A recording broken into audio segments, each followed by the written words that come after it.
John Bennett, welcome. So Europe, it's run far very quickly. Where are you currently finding value?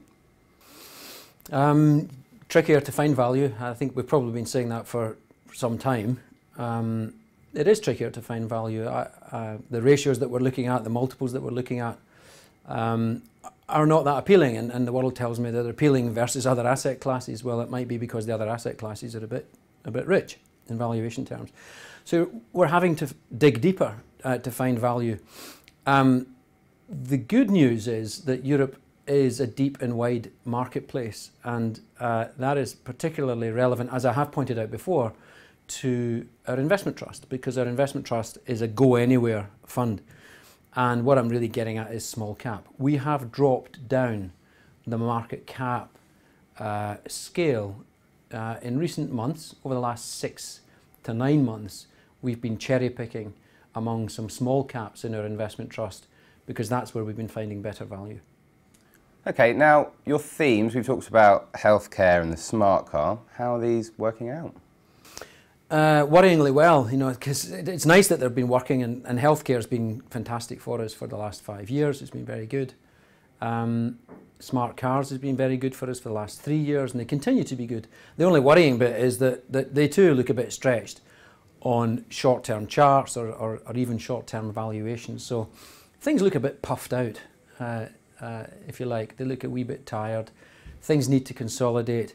That being said, both healthcare and smart cars, for me, remain very durable themes, and they will remain, you know, firm anchors in this portfolio.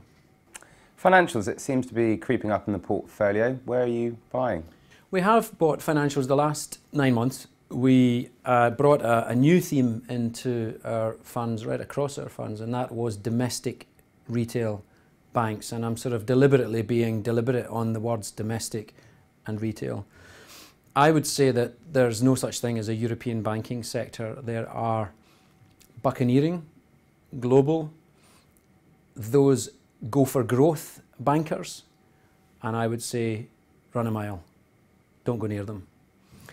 The kind of bank and banker that I want is someone who's running a business as though it were a utility, as though he were not reaching for growth, and reaching for growth with other people's money, because that's what bankers do. They leverage the money and reach for growth, and that's when bankers and their shareholders, and sometimes their depositors, get into trouble. There are many banks in Europe in lowish growth economies, in consolidated banking sectors, that I'm very interested in, and that is Scandinavia, it's the Benelux, and 1 or 2 other places. Domestic retail banks with no big ambitions for growth, except growth in capital, and from that capital, the payment of dividends. Okay, finally, John, would you say technology is a long-term theme in your portfolio? I wouldn't say technology is a long-term theme. A couple of reasons. I don't think it's a good idea to be that long-term in technology. By definition, it changes. And the second reason is a bit like the European banking sector. I'm not convinced there's a European technology sector. In other words, stock pick. Hardware is different from software.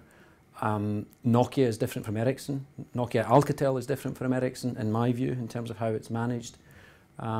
Sage in the UK is different from a hardware company, SAP, etc. So hardware is different from software. I think you have to be a stock picker in European technology, and this is my personal view, rather than a sector allocator. John Bennett, thank you.